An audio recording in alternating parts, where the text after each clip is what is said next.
இன்றைய நாளுக்கான அடுத்த ப்ரோமோ ரிலீஸ் பண்ணியிருக்காங்கங்க. அதாவது பிக் பாஸ் வீட்டில் ஒஸ்ட் பெர்ஃபார்மர் யார் அப்படிங்கிற தேர்வு நடைபெறுது. எப்போதும் தலை போட்டியில் ஒருத்தவங்க இருக்காங்க அப்படின்னா அவங்கள ஒஸ்ட் பெர்ஃபார்மரில் சொல்லக்கூடாதுன்னு சொல்லுவார் பிக் பாஸ்.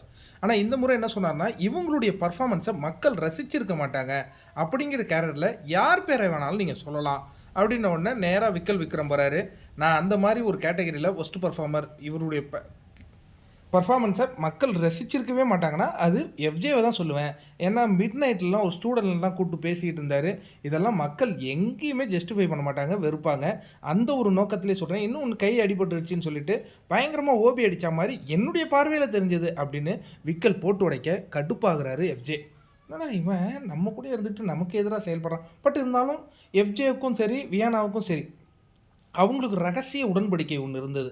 என்னென்னா நம்ம 2 பேரையும் தான் ஒஸ்ட் பர்ஃபார்மரில் சொல்ல போகிறாங்க, நம்ம ஜெயிலில் போய் ஜாலியாக பேசிகிட்டு இருக்க போகிறோம் அப்படிங்கிற மாதிரி இவங்க நம்ம அரோராவும் சுபிக்ஷாவும் பேசிக்கிட்டு இருந்த அந்த காட்சிகளை பார்த்தோம். பட் ஃபஸ்ட்டு வந்து எஃப்ஜே தான் சொல்கிறாங்க. யார் நம்ம வினோத்லேருந்து ஆரம்பித்து அதுக்கப்புறம் பார்த்திங்கன்னா ஒவ்வொருத்தவங்களும் சபரிலாம் கூட எஃப்ஜே தான் சொல்லிகிட்டு இருக்காங்க.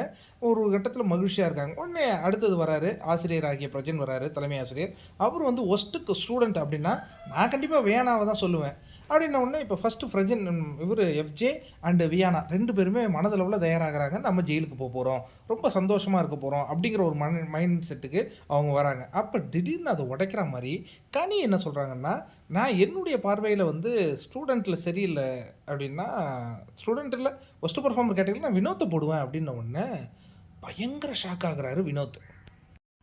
அதுக்கு அடுத்தது எஃப்ஜே என்ன சொல்கிறாருன்னா, ஒஸ்ட் பர்ஃபார்மர்னால் நீங்கள் கேள்வியே கேட்க தேவையில்லை அப்படின்னு அவர் வினோத் சொல்லிடுறாரு. வினோத் சொன்ன உடனே வினோத்துக்கு கடுப்பாகுது. என்னது வியானாவை விட நான் ஒஸ்ட் பர்ஃபார்மரா? என்னடா கமுருதீன் நடக்குது, என்ன நடக்குதுடா இங்கே அப்படின்னு அதிர்ச்சி அடைகிறாரு. போ மச்சான், அதெல்லாம் ஏதோ ஒரு ரீசன் தான் இருக்கும் அப்படிங்கிற மாதிரி அவர் இவரை இது பண்ணுறாரு. இதோட இந்த ப்ரோமோ முடிவுக்கு வருது.